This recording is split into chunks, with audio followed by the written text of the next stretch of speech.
Assalamualaikum warahmatullahi wabarakatuh.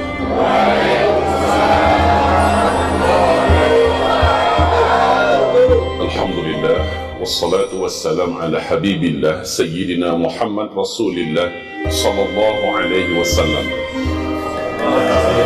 wa ala alihi wa sahbihi wa mawalah wa man tabi'ahu bi ihsanin ila yaumil qiyamah. Amma ba'du, ibadallah, qala Allah subhanahu wa ta'ala: يا أيها الذين آمنوا اتقوا الله حق تقاته ولا تموتن إلا وأنتم مسلمون. وقال: يا أيها الناس اتقوا ربكم الذي خلقكم من نفس واحدة وخلق منها زوجها وبث منهما رجالا كثيرا ونساء واتقوا الله الذي تساءلون به والأرحام إن الله كان عليكم رقيبا. وقال: يا أيها الذين آمنوا اتقوا الله وقولوا قولا سديدا يصلح لكم أعمالكم ويغفر لكم ذنوبكم ومن يطع الله ورسوله فقد فاز فوزا عظيما. اللهم ارحمنا بالقرآن وصدق الله العظيم. وقال النبي صلى الله عليه وسلم: ألا إني قد جئتكم بها بيضاء نقية ليلها كنهارها la yazighu anha ba'da dhalika ila halik. Amma ba'du, segala pujian dan syukur kita mari sama-sama di pagi hari ini kita haturkan untuk Allah yang kita sembah. Allah satu-satunya, tidak ada sekutu baginya. Alhamdulillah, bi ni'matihi tatimmus shalihat. Kemudian salawat dan juga salam untuk Habibillah Sayyidina Muhammad Rasulullah sallallahu alaihi wasallam. Bapak-bapak dan ibu-ibu, seluruh hamba-hamba Allah, seluruh nabi dan rasul yang diutus Allah ke muka bumi ini pasti memperingatkan kaum mereka tentang siapa Dajjal dan bahaya Dajjal. Setiap nabi, ratusan ribu jumlahnya nabi dan rasul Allah utus ke muka bumi ini pasti bercerita tentang Dajjal. Dan Nabi bersabda sallallahu alaihi wasallam dalam hadis sahih riwayat Imam Muslim: "Ma baina khalqi Adam ila qiyamis sa'ah fitnah akbar minad Dajjal." Sejak Adam Allah ciptakan sampai terjadi kiamat, tidak ada fitnah yang bisa mengalahkan lebih besar fitnah Dajjal. Tidak ada fitnah yang lebih berat daripada fitnah Dajjal. Tidak ada fitnah yang lebih hebat melebihi fitnahnya Dajjal.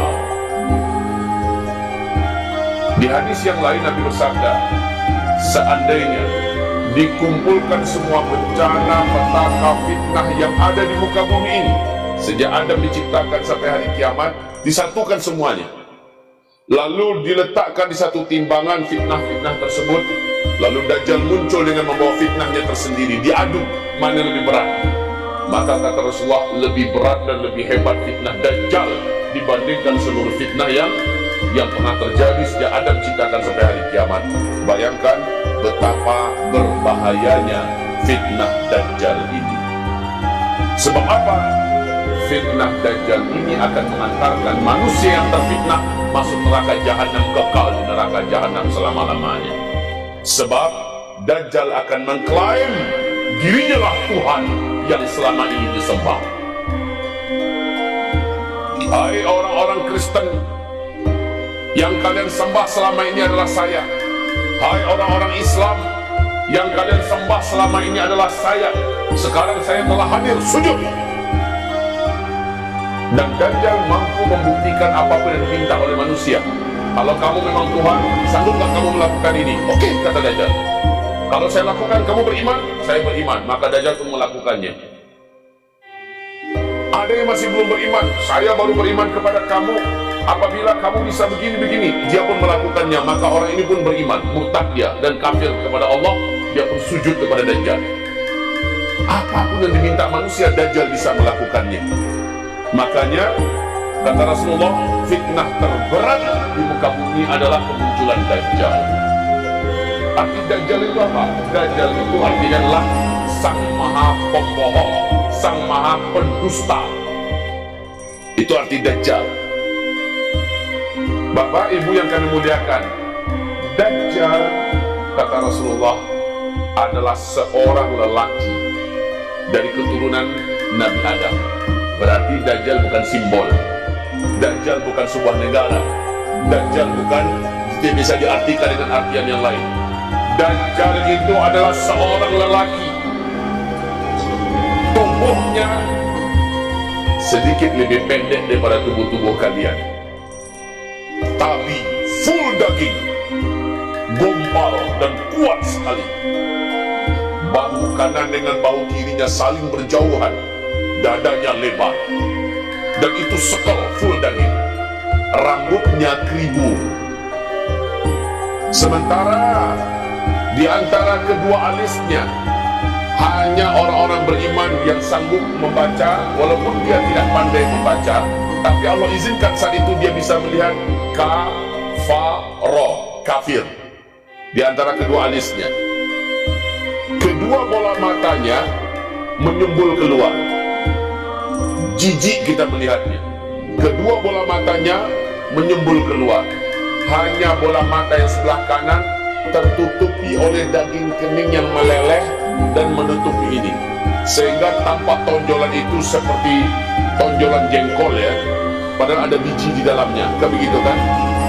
Menonjol sementara tertutupi oleh daging kening ini meleleh, dan ujung leleh daging kening ini nempel di pipi bergelantungan seperti dahak atau seperti jengger ayam.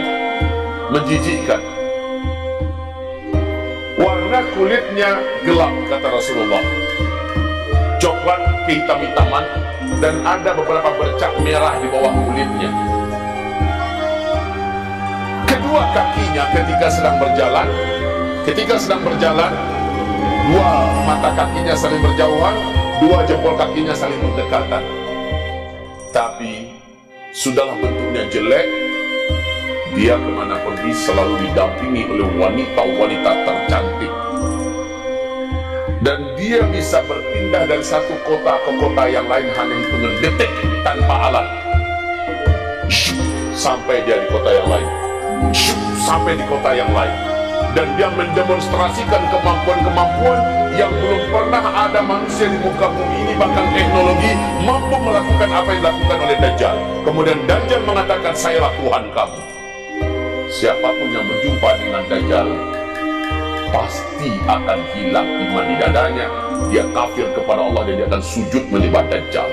Makanya Nabi mengharamkan, jangan kamu pernah bertemu dengan Dajjal, jangan kamu pernah berjumpa dengan Dajjal. Kalau kamu dengar Dajjal masuk kotamu, larilah dari Dajjal, sembunyilah kamu ke dalam rumah. Perintah Nabi adalah ke dalam rumah. Jangan lari dalam masjid, masuk ke dalam gua, tidak boleh. Masuknya ke dalam rumah, tutup pintu rumahmu kuat-kuat, tutup jendelamu rapat-rapat, baca surat Al-Kahfi dalam rumah, kata Rasulullah Sallallahu Alaihi Wasallam. Adapun wanita-wanita kamu, pastikan mereka semua sudah di dalam rumah. Ikat tangan mereka, ikat kaki mereka, karena mereka yang paling lemah saat itu. Jadi yang wanita diperintahkan oleh Allah SWT, para wanita, mak-mak, anak-anak, istri-istri kita, menantu-menantu perempuan kita, saudari-saudari kita, nenek-nenek kita, masukkan ke dalam rumah, ikat tangan mereka, ikat kaki mereka.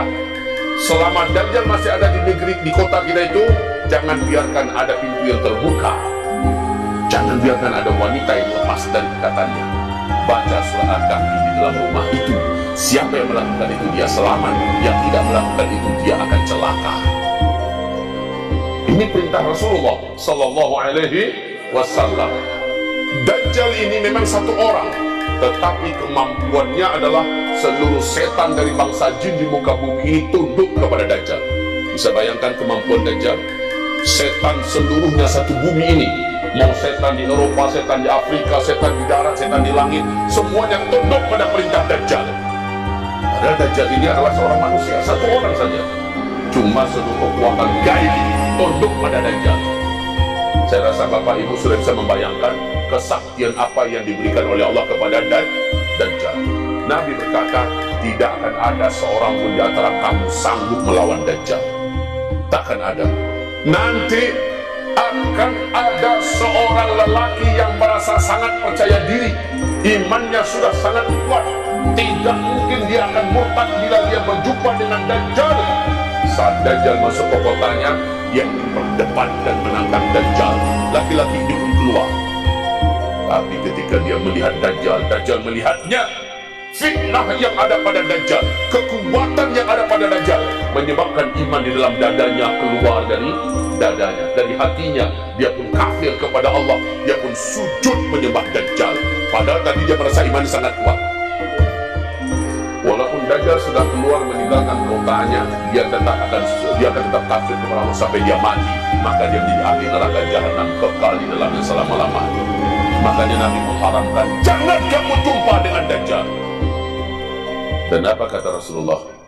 Kalau saya hidup saat Dajjal itu keluar, saya yang akan langsung menghadapi Dajjal demi melindungi kalian. Tapi ketika Dajjal muncul sampai ke kota kamu, saya sudah meninggal, saya sudah tidak ada. Setiap kamu harus melindungi dirinya masing-masing. Begitu Bapak Ibu. Hadis tentang Dajjal ini sampai ke tingkat mutawatir. Apa mutawatir? Di atas sahih. Kita selama ini dengar kalau hadis sahih berarti sudah kuat. Sementara hadis mutawatir di atas sahih. Ijma' para ulama Ahlus Sunnah wal Jamaah mengatakan hadis tentang Dajjal mutawatir. Ijma' seluruh para ulama Ahlus Sunnah wal Jamaah. Mengingkari kehadiran dan kedatangan Dajjal, kafir dia kepada Allah, batal syahadatnya, gugur imannya, walaupun dia masih sholat tidak diterima oleh Allah, dan dia akan kekal di neraka kalau ada yang menolak kemunculan Dajjal. Oke, berarti kedatangan Dajjal wajib diimani. Nah, bapak-bapak, ibu-ibu yang kami muliakan, kalau kita sudah tahu, kita ingin merinci sedikit apa sih kemampuan Dajjal. Kemampuan Dajjal, seperti yang saya katakan tadi, karena dia didukung oleh setan-setan dari bangsa gaib, setan-setan dari bangsa jin, maka Dajjal melakukan berbagai macam sihir yang mengerikan. Hebatnya adalah Dajjal mampu mengendalikan langit. Dalam artian, bumi sudah lama tidak disembur oleh hujan. Menjelang Dajjal keluar, sudah lama tidak disirami hujan. Bumi ini panas, tanam-tanaman di mana banyak-banyak yang mati, hewan ternak banyak yang mati, orang-orang kelaparan. Dajjal datang membawa gunungan makanan. Yang beriman kepada saya, silakan, saya bawa makanan, kalian perlu berapa ambil. Dan orang ketika lapar, mereka mau mengorbankan apapun demi bisa dapat makan. Betul Pak? Sementara Dajjal datang membawa gunungan makanan. Entah dari mana dia dapat makanan itu. Dan dia tawarkan kepada orang-orang yang beriman kepadanya dan mau sujud kepadanya, ambil makanan itu. Dan Dajjal dari tangan kanannya mengeluarkan api yang sangat besar menimbun hutan yang terbakar. Lalu dari tangan kirinya dia mengeluarkan air yang sangat banyak dan bening, air yang sejuk dan bisa mengisi sungai-sungai. Lalu apa katanya? Yang beriman kepada saya, silahkan minumlah air yang keluar dari tangan saya. Yang tidak beriman, masuklah ke dalam api neraka saya. Sayalah Tuhan. Sementara banyak manusia, kata Rasulullah, 2/3 manusia di bumi ini akan beriman kepada Dajjal. 2/3 jumlah manusia yang ada di bumi beriman kepada Dajjal. Tak terkira banyaknya itu. Adapun umatku, orang-orang yang malas ngaji, orang-orang yang rajin dosa maksiat, orang-orang yang jauh dari masjid, orang-orang yang anti ulama, orang-orang munafik, umatku yang suka buat dosa-dosa, mereka jumlahnya 1/3 nanti akan kafir kepada Allah, beriman kepada Dajjal. 1/3 umat Nabi Muhammad kafir, dan yang paling banyak kafir dan murtad dari umatku adalah kaum wanita, kata Rasulullah Sallallahu Alaihi Wasallam. Bapak Ibu yang kami muliakan, sudah dapat gambaran tentang Dajjal? Dajjal bukan sebuah sistem, bukan sebuah negara, bukan teknologi, bukan pula PBB. Ada yang mengatakan PBB adalah Dajjal yang dimaksud Nabi. Bukan. Dajjal adalah seorang manusia, dan dia betul-betul diberi oleh Allah izin untuk memiliki kekuatan yang tak terbatas untuk takaran ukuran manusia ya. Siapa yang bisa mengalahkan Dajjal? Nanti kita sebutkan. Hanya satu orang dalam hidup ini, di bumi ini, yang Allah izinkan sanggup membunuh Dajjal. Selainnya tidak bisa. Pernah Umar bin Khattab. Jadi ada di zaman Nabi namanya Al-Jassas. Mirip ciri-cirinya dengan Dajjal kan? Dan Al-Jassas ini tidak ada satupun yang bisa menangkapnya. Dia bisa berkelebat dari satu hutan kepada hutan yang lain dengan hitungan detik lah. Ini Al-Jassas. Al-Jassas ini oleh Umar bin Khattab diyakini adalah Dajjal yang dimaksud. Suatu ketika Umar bin Khattab sedang bincang-bincang dengan Nabi. Tiba-tiba mereka berdua merasa dan melihat ada Al-Jassas di balik batang pohon kurma sedang mengintai ke arah Rasul dan Umar. Lalu berkelebat ke batang pohon yang lain, sembunyi di balik batang pohon, melihat ke arah Rasul dan Umar. Kayak Tom and Jerry begitu, Pak. Umar langsung menghunus pedangnya dan minta izin pada Rasulullah. Ya Rasulullah, izinkan saya. Mau ngapain kamu, kata Rasulullah? Itu adalah Dajjal. Saya akan bunuh dia dengan pedang saya. Rasulullah menahan. Hai Umar, kalau itu benar-benar adalah Dajjal, tidak ada yang mampu mengalahkan Dajjal. Kamu bukan tandingannya. Dia bukan lawanmu. Bukan kamu yang sanggup mengalahkan Dajjal. Dan kalau itu ternyata bukan Dajjal, kamu bunuh dia. Apa guna kamu membunuh orang yang tanpa alasan yang hak kamu bunuh dia? Jadi Rasul katakan bukan Umar bin Khattab lawannya Dajjal. Dajjal itu tidak akan bisa dikalahkan oleh siapapun kecuali hanya oleh satu orang saja. Siapa satu orang itu? Nabi yang ke-24 yang Allah naikkan ke langit dengan jasad dan ruhnya dan diturunkan di akhir zaman. Siapa nama nabinya? Nabi Isa alaihi salam. Hanya ini yang akan mampu membunuh Dajjal. Nah sekarang pertanyaannya, di mana Dajjal sekarang? Jawabannya entah. Allahu a'lam, hanya Allah yang tahu. Tapi di masa Nabi Muhammad hidup dulu, ternyata Dajjal ditemukan oleh Tamim Ad-Dari. Dalam sebuah hadis sahih riwayat Imam Muslim, Tamim Ad-Dari ini seorang kapten kapal. Di sebuah perjalanan beliau dengan awak kapalnya sejumlah 20 orang, Tamim Ad-Dari ini kapalnya diombang-ambing oleh ombak laut yang tinggi. Langit gelap gulita tebal oleh awan dan petir menyambar-nyambar. Angin begitu kencang hampir saja menenggelamkan mereka. Ombak setinggi-tinggi bukit, sementara hujan lebat mengerikan suasana. Kami kehilangan kendali terhadap kapal kami. Lalu kami tersangkut di sebuah daratan pulau di tengah laut Yaman. Kami tunggu malam menyingkir, matahari pun terbit, lalu kami turun dari kapal dan kami masuk ke dalam pulau itu. Kami berjumpa dengan seekor binatang yang sangat tinggi dan besar, berkaki 4, berbulu sangat tebal dan gelap hitam. Saking tebal bulunya kami tak mampu membedakan mana kepala dan mana bagian pantatnya. Dan ternyata binatang itu bisa berbicara. Kami seluruhnya ketakutan. Kami lari tunggang-langgang meninggalkan binatang itu. Hanya 1-2 kali genjotan leher, binatang itu sudah ada di depan kami dan berkata, jangan takut, saya tidak akan menyakiti kalian. Saya adalah Al-Jassasa. Saya adalah penunggu pulau ini. Saya adalah mata-mata. Apakah kalian datang dari Arab? Kami pun menjawab, benar, kami dari Arab. Bagus. Sudah lama saya di sini menunggu orang Arab masuk ke dalam pulau ini. Sekarang kalian saya perintahkan pergilah kalian ke kuil tua sana. Ada seorang lelaki yang sudah begitu lama menunggu berita tentang dunia sekarang, khususnya dari Arab. Temuilah laki-laki itu, dia ada di kuil tua sana. Binatang yang disebut Al-Jassasa ini pun menunjukkan di mana tempat kuil itu. Kami pun lari meninggalkan binatang tersebut menuju kuil itu dalam keadaan ketakutan yang luar biasa. sampailah kami di kuil tua, kami terbelalak, terperanjat. Ada seorang lelaki yang bertubuh gompal, sangat kuat. Laki-laki ini kedua kakinya dirantai dengan rantai besi yang besar dan berat. Dan rantai ini juga membelenggu kedua tangannya dengan belenggu rantai besi yang besar dan berat.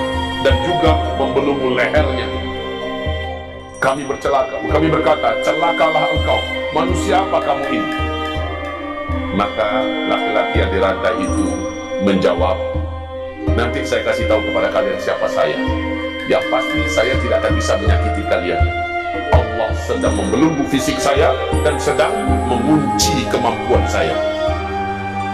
Apakah kalian datang dari Arab? Tamim Ad-Dari dan kawan-kawan menjawab, benar, kami ini dari Arab. Apakah di Arab hari ini sudah muncul seorang lelaki ummi mengaku-ngaku sebagai nabi terakhir, namanya Muhammad, sudah muncul apa belum? Tamim Ad-Dari yang orang Kristen menjawab, ya, sudah muncul. Gembiralah laki-laki yang terikat ini, karena isyarat dari Allah, bila laki-laki ummi yang bernama Muhammad di Arab sudah muncul, berarti tak lama lagi dia akan dibebaskan. Ketika dikasih tahu bahwa laki-laki ummi yang bernama Muhammad itu sudah muncul di Arab, senang sekali dia. Berarti tak lama lagi aku dilepaskan. Lalu dia bertanya, kalian tahu dengan Danau Tiberias? Kalian tahu nggak dengan mata air Zuhar? Kalian tahu tidak dengan kebun kurma di daerah Taisan? Tamim Ad-Dari menjawab, ya, saya tahu. Ini hadisnya sahih ya Pak, diriwayatkan oleh Imam Muslim. Apa yang ingin kau tanyakan? Apabila 3 daerah ini sudah menunjukkan tanda-tandanya, berarti saya lepas ketika itu. Yang saya tanyakan pada kalian, apakah Danau Tiberias airnya sudah susut? Apakah mata air Zuhar sudah berhenti mengeluarkan air? Apakah kebun kurma di Baisan sudah tidak lagi berbuah kurmanya? Karena kalau air Danau Tiberias sudah susut, Danau Tiberias, mata air Zuhar sudah tidak mengeluarkan airnya, dan kebun kurma di Baisan sudah tidak lagi berbuah, itu pertanda saya dilepaskan oleh Allah Subhanahu wa Ta'ala dari belenggu-belenggu ini, dan kesaktian saya dikembalikan oleh Allah Subhanahu wa Ta'ala. Tamim Ad-Dari waktu itu menjawab, saat ini air Danau Tiberias masih banyak, mata air Zuhar masih mengeluarkan airnya, dan kebun kurma masih lebat buahnya. Lihat, sebentar lagi Danau Tiberias akan susut airnya, mata air Zuhar akan tidak lagi mengeluarkan air, dan kebun kurma di Baisan tidak akan lagi berbuah kurmanya. Kalau itu sudah terjadi, saya lepas. Sejak 2012 saya sudah menyampaikan kepada dunia melalui media sosial, melalui ceramah-ceramah, dan bahkan melalui televisi TV One. Saya pernah ceramahkan tentang Dajjal, bahwa 3 tanda alam ini sudah terjadi serentak sekarang Pak. Sudah terjadi serentak sekarang. Bulan Agustus 2018 saya langsung berkunjung ke Palestina dan mendatangi Danau Tiberias, dan juga kebun kurma di Baisan, mata air Zuhar. Saya bawa istri 1 orang, dan saya bawa jamaah 95 orang. Di situ mata kepala ini menyaksikan langsung. Demi Allah, wahai Bapak Ibu, Danau Tiberias airnya sudah sangat susut. Mata air Zuhar sudah 3 tahun tidak mengeluarkan air 1 tetes pun, dan kebun kurma di Baisan sudah tidak lagi berbuah. Dan ini hadis Nabi yang mengerikan itu terjadi di zaman sekarang. Serentak ketiga tanda alam ini sudah menunjukkan tanda-tandanya. Maka dengan sangat yakin saya katakan kepada umat bahwa Dajjal telah lepas. Dajjal telah lepas. Kita hanya menunggu dia muncul ke tengah-tengah manusia. Nabi berkata, jarak Dajjal itu dilepaskan dari belenggunya dan dia muncul ke tengah-tengah kehidupan manusia hanya 40, kata Nabi. Di situ Nabi tidak merinci 40 jam, 40 hari, 40 minggu, 40 bulan, atau 40 tahun. Pokoknya ketika Dajjal dilepaskan dari belenggu-belenggunya, dengan dia muncul ke tengah-tengah manusia, ada jarak 40. Ya, sekali lagi tidak ada penjelasan dari hadis manapun. Dan tidak ada ulama yang berani memastikan 40 itu 40 jam, 40 hari, 40 minggu, 40 bulan, atau 40 tahun. Yang penting tanda-tanda ini sudah terjadi seluruhnya. Maka Dajjal telah lepas sekarang, Pak. Jadi wahai Bapak Ibu, jangan Bapak Ibu heran, dunia kok makin lama makin kacau ya. Kehidupan makin lama kok makin berantakan. Keadaan makin lama makin tak baik, betul Pak ya? Dalam segi apa saja, dari segi kesehatan, seluruh dunia dalam keadaan amburadul, COVID-19 dan segala macamnya lah. Berbagai macam penyakit menular menyebar di mana-mana. Kemudian bencana alam yang marah di mana-mana. Kondisi suhu politik di seluruh dunia kacau balau, hancur carut marut di mana-mana. Kezaliman merata di mana-mana sekarang ini ya. Dan kemudian kondisi ekonomi yang juga makin lama makin tidak bisa dikendalikan dan seterusnya. Sebentar lagi akan banyak kejadian lebih mengerikan. Ini pertanda Dajjal sudah dekat untuk muncul ke tengah-tengah manusia. Wahai Bapak Ibu, tanda-tanda kemunculan Dajjal ini sudah lengkap. Di mana Dajjal berasal? Di mana Dajjal sekarang? Di mana Dajjal sekarang? Rasul berkata, Dajjal nanti akan muncul dari sebuah kota bernama Asfahan di daerah Khurasan. Saat itu kota Asfahan sudah menjadi kota Yahudi, kata Rasulullah. Allah. Saat itu kota Asfahan sudah menjadi kota Yahudi. Di majalah Timur Tengah yang bergengsi, Pak, nama majalahnya Asy-Syarqul Awsat. Asy-Syarqul Awsat, majalah Timur Tengah. Dimuat foto-foto di majalah bergengsi itu. Ini majalahnya elit ya, majalah full color, full warna. Saya lihat, saya baca, saya merinding, Pak. Nabi berkata, nanti ketika Dajjal muncul, 70.000 lelaki Yahudi mengenakan jubah tidak berjahit, dan mereka menggenggam senjata-senjata terbaik di dunia menyambut kedatangan Dajjal di kota Asfahan. 70.000 orang lelaki Yahudi mengenakan jubah resmi, jubah keagamaan Yahudi, dan mereka menggenggam senjata-senjata terbaik di dunia. Saya baca di majalah Asy-Syarqul Awsat, ternyata kota Asfahan itu sekarang memang sudah menjadi kota Yahudi. Di mana Asfahan itu, Pak? Di Khurasan. Khurasan itu di mana? Irak, Khurasan. Iran, Khurasan. Pakistan, Khurasan. India, Khurasan. Tapi di sekian negara-negara Khurasan ini, Iranlah yang punya kotanya Asfahan. Kota terbesar nomor 1 hari ini di Iran adalah Teheran. Yang kedua adalah Asfahan. Dan sudah beberapa tahun belakangan ini, kota Asfahan menjadi kota Yahudi. 86% penduduknya adalah orang Yahudi. Sinagog-sinagog bermunculan dengan begitu padatnya di kota Asfahan, Pak. Dan uniknya, di situ juga difoto 70.000 lelaki Yahudi sedang mengenakan jubah keagamaan mereka resmi, Pak. Dan mereka sudah menggenggam senjata-senjata khas mereka dan keyakinan mereka, kami sedang menanti Tuhan besar yang maha agung untuk memimpin kami menaklukkan dunia. Lah aduh, 70.000 begini. Kota Asfahan itu sekarang sudah menjadi kota Yahudi. Berartilah siap mereka untuk menunggu kedatangan Dajjal. Ya Allah, wahai Bapak Ibu yang kami muliakan, Rasulullah bersabda, Dajjal nanti akan muncul setelah disembelih seekor sapi betina berwarna merah, tidak ada cacat warnanya itu, berusia 3 tahun. Maaf, ini bukan hadis Nabi ya, tetapi ini pernyataan orang Yahudi dalam keyakinan mereka di kitab suci mereka. Dalam keyakinan mereka, mereka akan menyembelih seekor sapi betina berwarna merah, tidak ada cacat warnanya, merah panmah kasrolahnya. Sapi itu betina, usianya 3 tahun, dan disembelih di atas Bukit Zaitun di Palestina. Waktu saya ke Palestina 2018 itu, saya sampai di Bukit Zaitun, ya, pas menyambut besoknya Idul Adha. Saya dengan rombongan 5 orang sampai di atas bukit.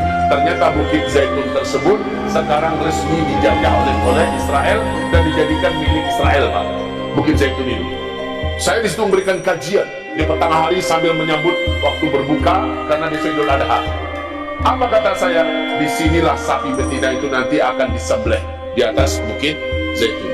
Ternyata orang Israel sudah membuat pelataran Pak, tempat penyembelihan itu sudah mereka buat, dan saya ada di situ, tepat berada di situ.